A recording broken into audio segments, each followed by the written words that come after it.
السلام عليكم ورحمة الله وبركاته.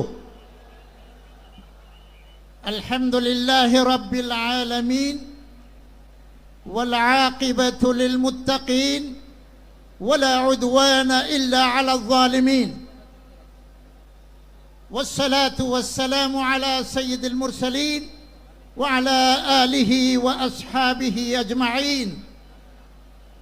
আল্লাহ রাব্বুল আলামিন আল কোরআনে বলেন, ওয়াতাসিমু বিহাবলিল্লাহি জামিআন ওয়া লা তাফাররাকু ওয়াযকুরু নি'মাতাল্লাহি আলাইকুম ইয কুনতুম আ'দাআন ফাআল্লাফা বাইনা কুলুবিকুম ফাআসবাহতুম বিনি'মাতিহি ইখওয়ানা।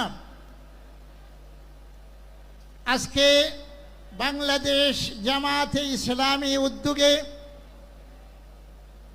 ঐতিহাসিক সোহরাওয়ার্দী উদ্যানে ঐতিহাসিক সমাবেশের সম্মানিত সভাপতি বাংলাদেশ জামাতে ইসলামীর আমির মোহতারাম ডক্টর শফিকুর রহমান, জামায়াতে ইসলামীর কেন্দ্রীয় এবং স্থানীয় সকল নেতৃবৃন্দ, কর্মীবৃন্দ এবং অন্যান্য ইসলামী দল এবং জাতীয় দলসমূহের নেতৃবৃন্দ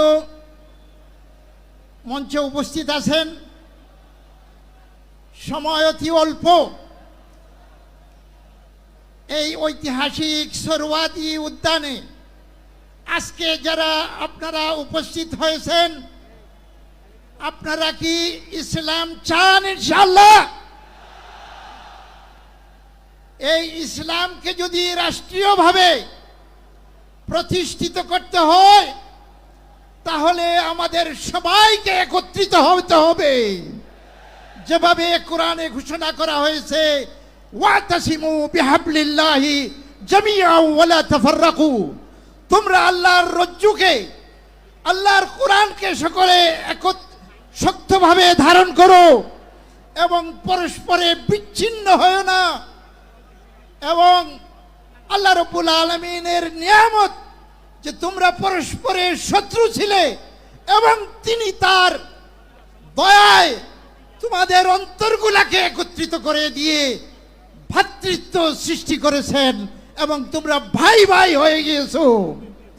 আজকে বাংলাদেশের সার্বভৌমত্ব এবং স্বাধীনতাকে রক্ষা করার জন্য বাংলাদেশের সকল জনসাধারণ, সকল নাগরিক, সকল রাজনৈতিক দল, সকল ইসলামী শক্তি দল